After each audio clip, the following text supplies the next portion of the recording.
अस्सलाम वालेकुम। आज हम डिफरेंशियल इक्वेशन के बारे में पढ़ने जा रहे हैं। तो फर्स्ट लेक्चर में हम लोगों ने अलजेब्रिक एक्सप्रेशन एंड इक्वेशन के बारे में देखा था कि हमारे पास इक्वेशन क्या होती है, कि एक ऐसी अलजेब्रिक एक्सप्रेशन जिसमें इक्वालिटी का साइन यूज हो जाए, दैट इज कॉल्ड इक्वेशन। तो आज हम लोग डिफरेंशियल इक्वेशन के बारे में पढ़ने जा रहे हैं। अगर आप लोगों को नहीं पता कि इक्वेशन क्या होती है तो आप लोगों पहली वीडियो जाके देख लें। इसी प्लेलिस्ट में जो पहली वीडियो होगी वो अलजेब्रिक एक्सप्रेशन एंड इक्वेशन के ऊपर ही मैंने बनाई थी, तो ताकि आप लोगों को डिफरेंशियल इक्वेशन की डेफिनेशन और ये टॉपिक समझने में दुश्वारी का सामना ना हो। तो हम इक्वेशन समझ चुके हैं कि हमारे पास इक्वेशन क्या होती है। इक्वेशन क्या होती है कि अलजेब्रिक एक्सप्रेशन में इक्वालिटी का साइन यूज हो जाए, दैट इज कॉल्ड इक्वेशन। अब हम यहाँ पे देखने लगे हैं कि डिफरेंशियल इक्वेशन क्या होती है। डिफरेंशियल इक्वेशन अगर हम सिंपल वर्डिंग में बयान करें तो ऐसी इक्वेशन जिसमें डेरिवेटिव इन्वॉल्व हो रहा हो, that is called differential equation. Simple wording में डेफिनेशन यही होगी कि ऐसी इक्वेशन जिसमें डेरिवेटिव इन्वॉल्व हो रहा हो, that is called differential equation, या इसको शॉर्ट वे में हम लोग DE भी बोलते हैं, यानी कि डिफरेंशियल इक्वेशन। तो अब हम इसकी प्रॉपर डेफिनेशन देख लेते हैं कि क्या है इसकी। An equation containing the derivative of one or more dependent variable, mean के ऐसी इक्वेशन जिसमें डेरिवेटिव इन्वॉल्व हो रहा हो, कैसे उसके जो डिपेंडेंट वेरिएबल हो उसकी तादाद एक भी हो सकती है, दो भी हो सकती है, इससे ज्यादा भी हो सकती है।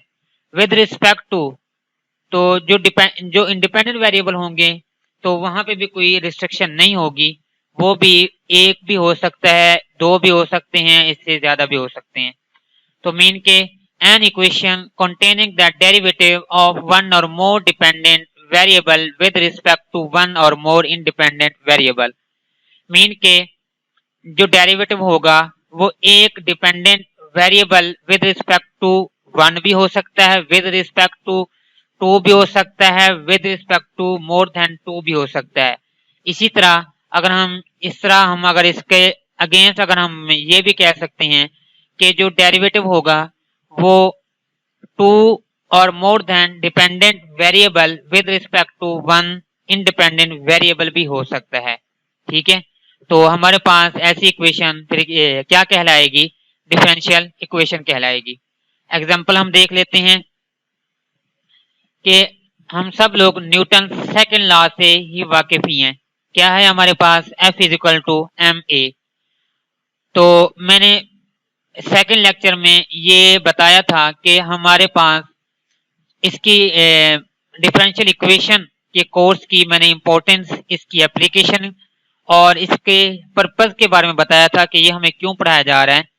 तो उसके अंदर एक ये भी चीज थी कि ऐसी जहां पे चेंजिंग अक्कर हो रहा हो तो वहां पे हमारे पास डिफरेंशियल इक्वेशन अपेयर हो रही होती है। मोस्टली हमारे पास डिफरेंशियल इक्वेशन अपेयर हो रही होती है। तो देखें यहाँ पे हमारे पास F is equal to ma है। तो हम जानते हैं कि जो एक्सेलरेशन है हमारे पास, वो हमारे पास बेसिकली क्या है? वेलोसिटी का डेरिवेटिव है, मीन के टाइम डेरिवेटिव ऑफ वेलोसिटी। तो यहाँ पे क्या है हमारे पास? तो मैं F is equal to ma को मैं लिख सकता हूँ F is equal to ma dv over dt। इसी तरह अगर मैं मजीद वेलोसिटी को मजीद अगर मैं सिंप्लीफाई करूं तो मैं वेलोसिटी को उसके डिस्प्लेसमेंट में के डेरिवेटिव में लिख सकता हूं। तो हमारे पास क्या हो जाएगा? एक्सेलरेशन किसके इक्वल आ जाएगा? Second derivative of u dt square के। मीन के हमारे पास जो यहाँ पे u है वो क्या है? पोजीशन ऑफ द ऑब्जेक्ट को रिप्रेजेंट कर रहा है। तो मीन के यहाँ पे इस बेसिकली बताने का मकसद ये है कि यहाँ पे जो हमारे पास न्यूटन सेकंड लॉ है ये भी हमारे पास डिफरेंशियल इक्वेशन को ही रिप्रेजेंट कर रहा होता है। मीन के ये भी एक डिफरेंशियल इक्वेशन ही है। मजीद हम लोग यहाँ पे जो हमारे पास न्यूटन सेकंड लॉ में जो एफ है यहाँ पे, तो हम एफ को यहाँ पे उसके वी और टी के फंक्शन के तौर पर भी यहाँ पे रिप्रेजेंट करा सकते हैं हम। ये तो हमारे पास हो गई पहली एग्जांपल। अब हम मजीद इसकी इक्वेशन देख लेते हैं तो मजीद हमारे पास जो इक्वेशन होती हैं वो किस तरह की डिफरेंशियल इक्वेशन होती हैं। तो मैंने पहले सिंपली जो डेफिनेशन इसकी बताई थी क्या, कि ऐसी इक्वेशन जिसके अंदर डेरिवेटिव इन्वॉल्व हो रहा हो that is called differential equation. देखें ये हमारे पास जो इक्वेशन है इसके अंदर क्या हो रहा है, डेरिवेटिव इन्वॉल्व हो रहा है, that is called differential equation. Mean के ये भी हमारे पास क्या है, एक डिफरेंशियल इक्वेशन ही है। इसी तरह हमारे पास थर्ड नंबर पे है, ये हम इसमें भी हमारे पास पार्शियल डेरिवेटिव यूज हो रहा है। तो ये हम मजीद मैं अभी आपको थोड़ी देर में एक्सप्लेन करूंगा कि हमारे पास पार्शियल डिफरेंशियल इक्वेशन क्या होती है और ऑर्डिनरी डिफरेंशियल इक्वेशन क्या होती है। जो हमारे पास ये सेकंड नंबर पे थी ये हमारे पास थी ऑर्डिनरी डिफरेंशियल इक्वेशन, और ये जो हमारे पास थर्ड नंबर पे है ये हमारे पास क्या है, पार्शियल डिफरेंशियल इक्वेशन। इसी तरह जो हमारे पास जो न्यूटन सेकंड लॉ की जो हमने एग्जांपल दी थी कि ये भी हमारे पास एक डिफरेंशियल इक्वेशन है, तो ये भी हमारे पास एक तरह से ऑर्डिनरी डिफरेंशियल इक्वेशन को ही रिप्रेजेंट कर रहा है। उम्मीद है कि आप लोगों को समझ आ गई होगी कि डिफरेंशियल इक्वेशन सिंपली जो मैंने बताया आप लोगों को कि ऐसी इक्वेशन जिसमें डेरिवेटिव इन्वॉल्व हो रहा हो that is called differential equation. मजीद मैंने आप लोगों को इसकी एग्जांपल से भी एक्सप्लेन कर दिया है। अब हम आते हैं इसकी टाइप्स के ऊपर कि डिफरेंशियल इक्वेशन की कितनी टाइप्स हैं। तो उससे पहले मैं आपको एक और चीज बताना चाह रहा हूं, वो है dependent variable and independent variable. Dependent variable हमारे पास बेसिकली कोई भी हमारे पास कोई फंक्शन है, मिसाल के तौर पर y is equal to f x. देखें यहाँ पे हमारे पास जो y है वो एक डिपेंडेंट वेरिएबल है और जो हमारे पास x है वो एक इंडिपेंडेंट वेरिएबल है। वो कैसे, देखें यहाँ पे अगर मैं x को 2 वैल्यू देता हूँ तो मेरे पास जो y की वैल्यू आएगी वो भी 2 आएगी। x को मैं 3 वैल्यू देता हूँ तो मेरे पास जो y की वैल्यू आएगी वो भी 3 आएगी। मीन के जो y की वैल्यू है वो x की वैल्यू के ऊपर डिपेंड कर रही है। x की जो वैल्यू होगी उसी के अकॉर्डिंगली y की वैल्यू भी क्या होगी, चेंज होगी। तो इसीलिए हम कह सकते हैं कि जो y है हमारे पास वो क्या है, डिपेंडेंट वेरिएबल है, और जो x है वो एक इंडिपेंडेंट वेरिएबल है। तो अगर आप लोगों को dependent variable and independent variable की समझ आ गई है तो आप जो इसकी टाइप्स हैं ऑर्डिनरी डिफरेंशियल इक्वेशन और पार्शियल डिफरेंशियल इक्वेशन समझने में कोई दुश्वारी नहीं होगी। अगर आप लोगों को फिर भी समझ नहीं आई तो वीडियो को दोबारा या पॉज करके या इसको रिपीट पे जाके आप लोग इसको दोबारा देख सकते हैं कि डिपेंडेंट वेरिएबल और इंडिपेंडेंट वेरिएबल क्या होते हैं, और हमने y को डिपेंडेंट वेरिएबल क्यों कहा और हमने x को इंडिपेंडेंट वेरिएबल क्यों कहा। अब हम आते हैं types of differential equation.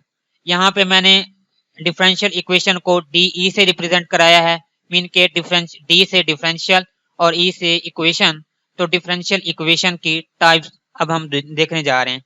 Number 1 हमारे पास है ऑर्डिनरी डिफरेंशियल इक्वेशन, और दूसरे नंबर पे हमारे पास क्या है, पार्शियल डिफरेंशियल इक्वेशन। अब हम वन बाय वन इन दोनों की डेफिनेशन और एग्जांपल से समझते हैं कि बेसिकली ये हैं क्या। नंबर 1 हमारे पास ODE मीन के ऑर्डिनरी डिफरेंशियल इक्वेशन। तो हमारे पास इसकी डेफिनेशन क्या है, हम पहले इसकी जो हमारे पास डेफिनेशन है वो रीड कर लेते हैं, फिर मैं आपको सिंपल वर्डिंग में इसका बता दूंगा कि हमारे पास ऑर्डिनरी डिफरेंशियल इक्वेशन होती क्या है। If a differential equation contains only ordinary derivative of one or more dependent variable, कि एक ऐसी डिफरेंशियल इक्वेशन जिसका डेरिवेटिव हो किसका हो सकता है, डिपेंडेंट वेरिएबल। देखिए हमने पिछले जो इसकी एग्जांपल देखी थी या हमने डिफरेंशियल इक्वेशन को देखा था कि जो डेरिवेटिव होगा तो उसके अंदर हमारे पास इंडिपेंडेंट वेरिएबल, जो डिपेंडेंट वेरिएबल होगा वो वन, जो हमारे पास डिपेंडेंट वेरिएबल होगा वो विद रिस्पेक्ट टू वन भी हो सकता है, with respect to more independent variable भी हो सकता है। ठीक है, तो इसी तरह यहाँ पे जो हमारे पास जो इसकी डेफिनेशन, ऑर्डिनरी डिफरेंशियल इक्वेशन की जो डेफिनेशन है या इसका जो कंसेप्ट है वो ये है कि जो विद रिस्पेक्ट टू होगा वो होगा सिर्फ और सिर्फ सिंगल इंडिपेंडेंट वेरिएबल के। मीन के ऐसी डिफरेंशियल इक्वेशन जिसमें सिंगल इंडिपेंडेंट वेरिएबल हो, सिंगल इंडिपेंडेंट वेरिएबल हो, तो वो जो हमारे पास डिफरेंशियल इक्वेशन होगी वो हमारे पास ऑर्डिनरी डिफरेंशियल इक्वेशन कहलाएगी। देखें, अब देखें यहाँ पे क्या हो सकता है, जो हमारे पास डेरिवेटिव होगा वो one variable, one dependent variable with respect to single independent variable भी हो सकता है, two dependent variable with respect to single independent variable भी हो सकता है, more than two dependent variable with respect to single independent variable भी हो सकता है। मीन के यहाँ पे जो सारी गेम ही हमारे पास इंडिपेंडेंट वेरिएबल की है। मीन के इंडिपेंडेंट वेरिएबल फिक्स होगा, मीन के एक ही होगा, एक से ज्यादा इंडिपेंडेंट वेरिएबल नहीं होंगे। डिपेंडेंट वेरिएबल की जो तादाद है वो वेरी कर सकती है, वो एक भी हो सकती है, दो भी हो सकती हैं, तीन भी हो सकती हैं, या इससे ज्यादा भी हो सकते हैं। तो अब हम एग्जांपल से इसको मजीद समझने की कोशिश करते हैं, तो मजीद इसका कंसेप्ट भी क्लियर होगा हमारा। क्या है हमारे पास dy over dx plus 10y is equal to ex। देखिए हमारे पास इसके अंदर पहले हम यहाँ पे ना फिक्स कर लेते हैं कि हमारे पास डिपेंडेंट वेरिएबल कौन सा है और इंडिपेंडेंट वेरिएबल कौन सा है, ताकि फिर हमें डिसाइड करने में आसानी हो कि ये हमारे पास ऑर्डिनरी डिफरेंशियल इक्वेशन है या पार्शियल डिफरेंशियल इक्वेशन है। तो देखिए हमारे पास dy ओवर, यहाँ पे जो y है, जो डेरिवेटिव है वो y है विद रिस्पेक्ट टू x। तो मीन के यहाँ पे जो y होगा हमारे पास वो क्या होगा, डिपेंडेंट होगा, और x हमारे पास होगा इंडिपेंडेंट वेरिएबल।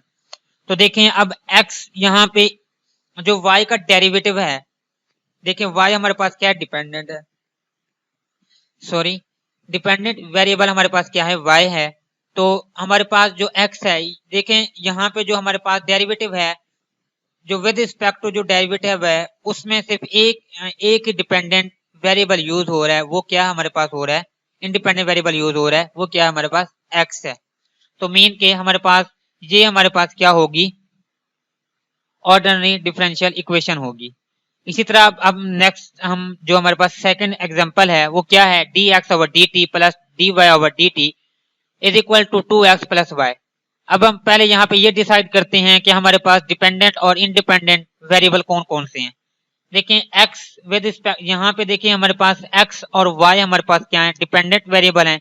ये किसके ऊपर डिपेंड कर रहे हैं, t और मीन के t के ऊपर। यहाँ पे x का जो डेरिवेटिव है वो भी विद रिस्पेक्ट टू t है, y का derivative with respect to t है। तो मीन के हमारे पास यहाँ पे जो इंडिपेंडेंट वेरिएबल हैं वो कौन से हैं, t है, और वो है भी एक। तो हम यहाँ से जो हमारे पास ये जो हमारे पास डिफरेंशियल इक्वेशन होगी, तो ये हमारे पास कौन सी होगी, ऑर्डिनरी डिफरेंशियल इक्वेशन। अब हमारे पास सेकंड टाइप क्या है, पार्शियल डिफरेंशियल इक्वेशन। इसमें वही हमारे पास ऐसी डिफरेंशियल इक्वेशन जिसका डेरिवेटिव क्या हो, जो मोर देन वन और more than dependent variable with respect to two और more than two independent variable. ठीक है, विद रिस्पेक्ट टू वन, यहाँ पे सॉरी वन आना था, one with respect to one और more than two independent variable.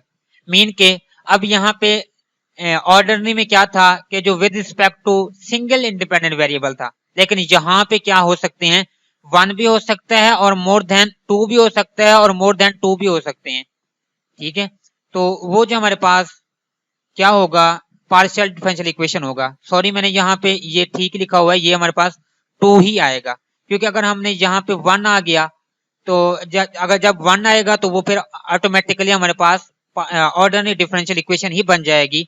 तो यहाँ से या टू होगा या टू से ज्यादा होंगे, दो होंगे इंडिपेंडेंट वेरिएबल या दो से ज्यादा होंगे इंडिपेंडेंट वेरिएबल। तो हमारे पास ऐसी डिफरेंशियल इक्वेशन पर क्या बन जाएगी, पार्शियल डिफरेंशियल इक्वेशन। तो देखिए हमारे पास एग्जांपल हम देख लेते हैं। क्या है हमारे पास, पार्शियल डेरिवेटिव u के हमारे पास क्या है with respect to x square. देखिए यहाँ पे पहले हम ये देखते हैं कि डिपेंडेंट और इंडिपेंडेंट वेरिएबल कितने हैं। यहाँ पे u हमारे पास क्या है, एक ही डिपेंडेंट वेरिएबल है, और यहाँ पे जो हमारे पास यूज हो रहे हैं इंडिपेंडेंट वेरिएबल वो क्या है, दो हैं। कौन कौन से, x और y। तो देखिए हमारे पास यहाँ पे हमारे पास इंडिपेंडेंट वेरिएबल 1 हो सकता था पार्शियल डिफरेंशियल इक्वेशन में, लेकिन हमारे पास कंडीशन थी कि हमारे पास जो विद रिस्पेक्ट टू क्या होना चाहिए, 2 या 2 से ज्यादा इंडिपेंडेंट वेरिएबल होने चाहिए। देखिए यहाँ पे हमारे पास एक x है और y है, तो हमारे पास क्या होगी, ये वाली जो डिफरेंशियल इक्वेशन होगी क्या होगी, हमारे पास पार्शियल डिफरेंशियल इक्वेशन होगी। इसी तरह सेकंड में हमें ये साफ नजर आ रहा है कि ये भी हमारे पास क्या है, एक पार्शियल डिफरेंशियल इक्वेशन ही है। देखें कैसे, हमारे पास यहाँ पे दो डिपेंडेंट वेरिएबल यूज हो रहे हैं और दो ही हमारे पास इंडिपेंडेंट वेरिएबल यूज हो रहे हैं। कौन कौन से, x और y, दो हमारे पास इंडिपेंडेंट वेरिएबल यूज हो रहे हैं। और जो डिपेंडेंट है वो कौन कौन से हैं, u एंड v। तो हम कह सकते हैं कि हम विद रिस्पेक्ट टू जब टू इंडिपेंडेंट वेरिएबल अगर डेरिवेटिव यूज हो रहा है, तो मतलब ये कि ये जो हमारे पास डिफरेंशियल इक्वेशन है ये भी हमारे पास कौन सी होगी, पार्शियल डिफरेंशियल इक्वेशन होगी। तो आज का ये हमारा टॉपिक था डिफरेंशियल इक्वेशन, और इसके बाद हमने उसकी एग्जांपल को देखा, उसके बाद हमने इसकी टाइप्स को देखा, लेकिन उससे पहले हमने डिपेंडेंट और इंडिपेंडेंट वेरिएबल के कंसेप्ट को देखा। एक हमने फंक्शन को सपोज किया और हम उस फंक्शन की हेल्प से हमने ये देखा कि हम के डिपेंडेंट वेरिएबल क्या होता है और एक इंडिपेंडेंट वेरिएबल क्या होता है। फिर हमने इसकी further type partial differential equation और ऑर्डिनरी डिफरेंशियल इक्वेशन की डेफिनेशन और इनकी एग्जांपल देखी। उम्मीद है कि आप लोगों को समझ आ गई होगी। अगर वीडियो अच्छी लगी है तो मेरी वीडियो को लाइक करना मत भूलिएगा। अगर चैनल को सब्सक्राइब नहीं किया तो चैनल को सब्सक्राइब कर दें ताकि हर आने वाली वीडियो आप तक बर वक्त पहुंच सके। शुक्रिया।